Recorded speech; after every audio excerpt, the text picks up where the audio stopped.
Bonjour, Lawrence Cannon. Je voulais vous inviter à peu près jour pour jour, un an après notre première visite de la nouvelle chancellerie du Canada en France. Et je suis accompagné de Marc Monette et Didier Le Guillermic, voilà, qui est notre contremaître de chantier. Alors, avec Marc, on va faire d'abord le point ici à l'entrée de la nouvelle chancellerie. Alors Marc, les travaux progressent à ton goût? Oui, le projet avance. J'ai été sur de nombreux chantiers dans ma vie, et puis celui-ci, il m'épate un peu à la vitesse avec laquelle la société Eiffage construit en ce moment.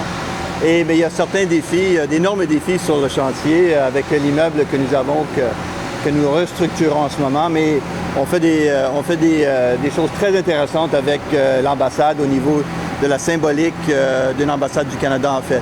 On essaie d'accueillir le public et d'ouvrir nos portes aux gens. Donc, on a eu des exceptions de la Ville de Paris et des architectes de Paris pour nous permettre d'ouvrir entre les colonnes et de créer un porche à l'intérieur, en invitant les gens de rentrer à l'intérieur de cette ambassade. Et de plus, on a créé un parvis extensionnant le trottoir pour créer ce parvis, ce lieu de rencontre pour que les gens puissent venir s'accueillir ou bien se cueillir pour venir à l'ambassade et le centre culturel qui va être ici dans le futur. Donc, à l'image du Canada, ouvert et transparent. Ouvert et transparent, oui. Excellent.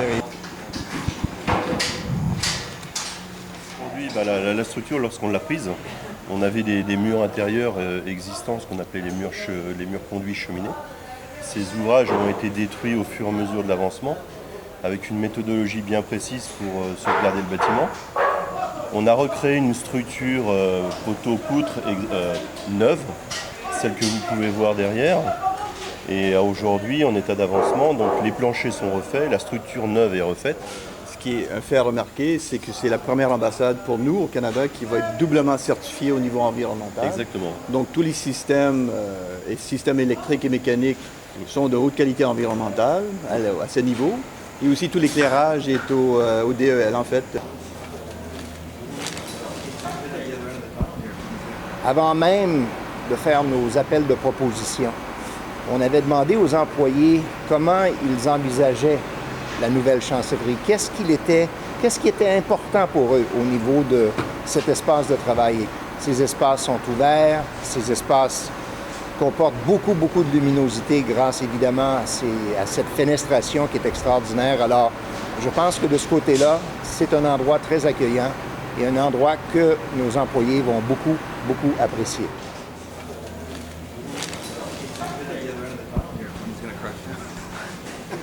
Marc, dans le réseau des chancelleries, on fait beaucoup état de cette belle vue sur Pennsylvania Avenue à Washington. Tout à fait, oui. Alors, dites-moi là, comment on a aménagé ces espaces pour avoir une vue sur la Tour Eiffel? L'attique qui était ici ne faisait pas partie du projet. On a convaincu l'entreprise de l'inclure et d'en faire une belle salle de réunion, en fait. Une salle de réunion avec vue sur les toitures de la Ville de Paris.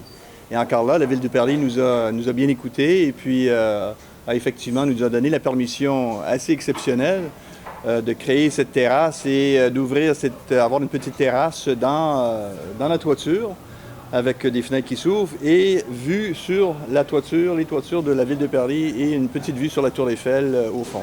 On est très satisfait du travail, Marc Monette et moi et l'ensemble des équipes ici à Paris, mais aussi à Ottawa, du travail qui est accompli par le groupe Eiffage et tous ceux et celles qui sont associés à ce projet. Comme vous avez pu constater aujourd'hui, ça va de mieux en mieux. À la prochaine!